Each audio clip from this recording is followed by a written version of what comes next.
The teasers dropped, the fandom went silent. In an instant, the entire K-pop world was turned upside down. A highly anticipated comeback was suddenly eclipsed by a single headline, "They're being boycotted." Stray Kids' massive scandal explained. Oh, it was just chaos. Complete chaos. Welcome to StarScope K-Report. Join Eric and Minji as they ride the Hallyu wave, uncovering the biggest K-pop comebacks, shocking industry controversies, and major K-drama updates. From internet-breaking rumors to historic chart milestones, we dive deep into the world of Korean entertainment. And honestly, the tension we are seeing across all the fandoms right now is just, it's palpable. Oh, absolutely. If you follow this industry, you know that a comeback is basically sacred ground. I mean, it's months of grueling choreography practices, vocal tracking, the concept photo shoots, all culminating in this one defining launch day. Right. So for a completely unrelated, like, geopolitical music controversy to suddenly hijack a massive group's most important day, it means the KT isn't just hot, it is boiling over. It's burning people, honestly, which really sets the mission for our deep dive today. We have a huge stack of sources to unpack for you. We've got YouTube audits, specifically from Kpop Audit, fan polls from Koreaboo, and official K-media reports from Chosun and the Korea Times. Yeah, and some Western news perspectives, too, like from IB Times. Exactly. So our goal is to really analyze the Grammys, while highly controversial new Asian pop category. We're looking at BTS's historic boycott, and then how Stray Kids basically walked right into a massive crossfire during their biggest comeback yet. And to understand that trap, we really have to start with the match that lit the fire, you know? The bold headline that set this entire chain of events into motion. BTS abandons the Grammys, shocks the world. Yeah, let's lay out the factual groundwork here first. So the Recording Academy just announced that the 69th annual Grammys, which are set for February 7th, 2027, they're going to feature a brand new category. Best Asian Pop Music Performance. Right. Now, Grammy CEO Harvey Mason Jr., he defended this. He said it was a celebration of diversity and the growth of pop from Asia. Sure, on paper, that sounds great, like a long overdue win for representation. But the devil is always in the details, or in this case, the rule book. Yeah, the mechanics get incredibly messy here, because to even qualify for this new category, the Academy requires a, quote, meaningful use of an Asian language. Which is just wild. It is, but okay, let me play devil's advocate for a second. Looking at how K-pop has historically been treated by Western award shows, isn't this kind of a favor? Like, is it a VIP room built specifically to honor Asian artists, or is it just the kids' table designed to keep them out of the main dining room where the general fields are? It is 100% a kids' table. And that is exactly what has enraged Knetz and international fans. Because under these language rules, massive all-English K-pop hits wouldn't even qualify. Wait, really? So like BTS's Dynamite or Butter? Exactly. They wouldn't qualify for the Asian pop category because they're in English. Wow. That is a paradox. You could be the biggest Asian pop group in the world, release a global pop anthem, and be told you aren't, like, Asian enough for the Asian pop category? Right, but you're also not traditional enough for the general pop categories. It's a total trap. And BTS saw right through it. They knew this was a tool for segregation. So all 7 members of BTS post this coordinated message on Instagram. And they posted it in Korean. Right, which is such a massive PR flex. They didn't cater to the Western audience. They spoke directly to their roots.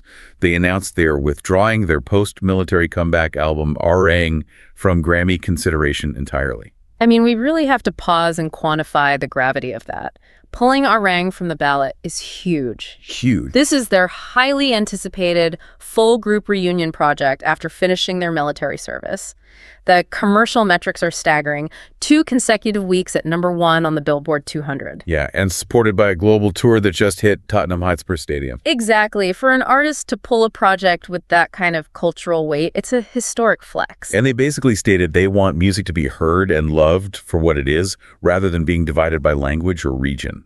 The fans, RMYs, are just furious at the Grammys. And it echoes complaints from Black and country artists about being pigeonholed into subcategories, you know, to protect the main general fields like Album of the Year. Right. It's a structural ceiling. Yeah. But BTS essentially looked at that ceiling and said, no thanks. It is a monumental stand. And that's not even the wildest part of this deep dive, because wait until you hear how this exact boycott became a trap for another massive group on their biggest day. Hit that subscribe button so you never miss a KT update. Oh, this part just breaks my heart, because the unintended consequence of BTS taking that moral high ground is that it created a purity test for everyone else. Which brings us to a comeback sabotaged. Stray Kids face the ultimate trap. Yeah, let's dissect this. You have to understand the stakes for Stray Kids right now. They are returning after a 9-month hiatus following their November 2025 album, Do It. Right, and they literally just wrapped up their massive 35-region dominant tour and are launching the Run It tour. They are at the peak of their game. The peak.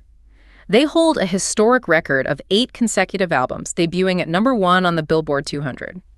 And their new mini-album, This and That, heavily produced by 3 Bang Chan, Changbin, and Han holding it down. Exactly. It had insane expectations.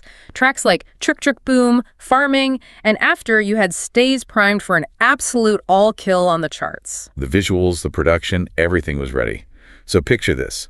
August 6th, the Conrad Hotel in Seoul. It's the official press conference for This and That. It's supposed to be a celebration. It's supposed to be.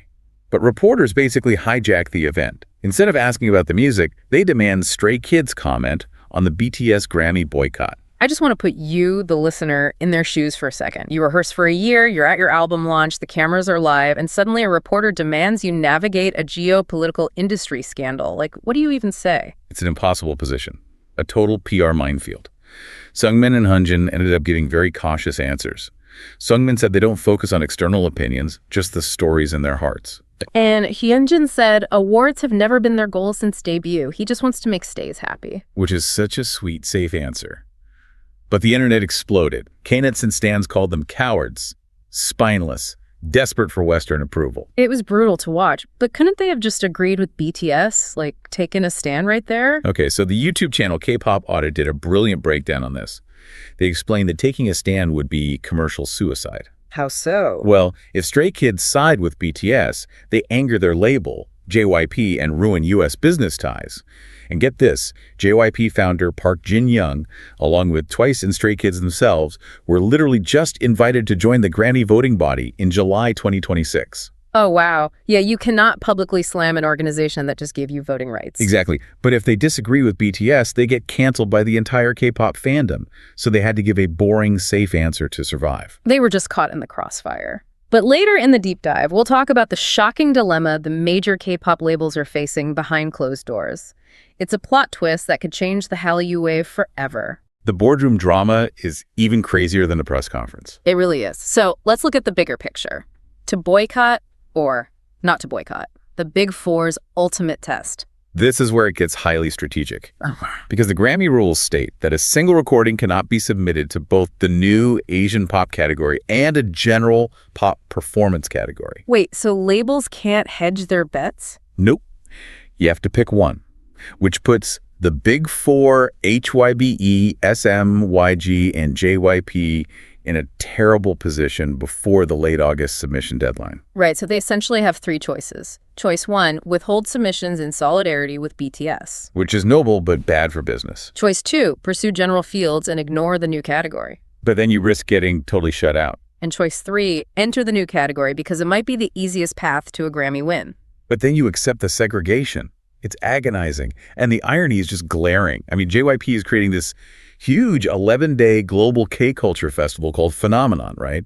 Backed by the government to expand global reach. Right, they want to prove K-pop transcends borders? Exactly.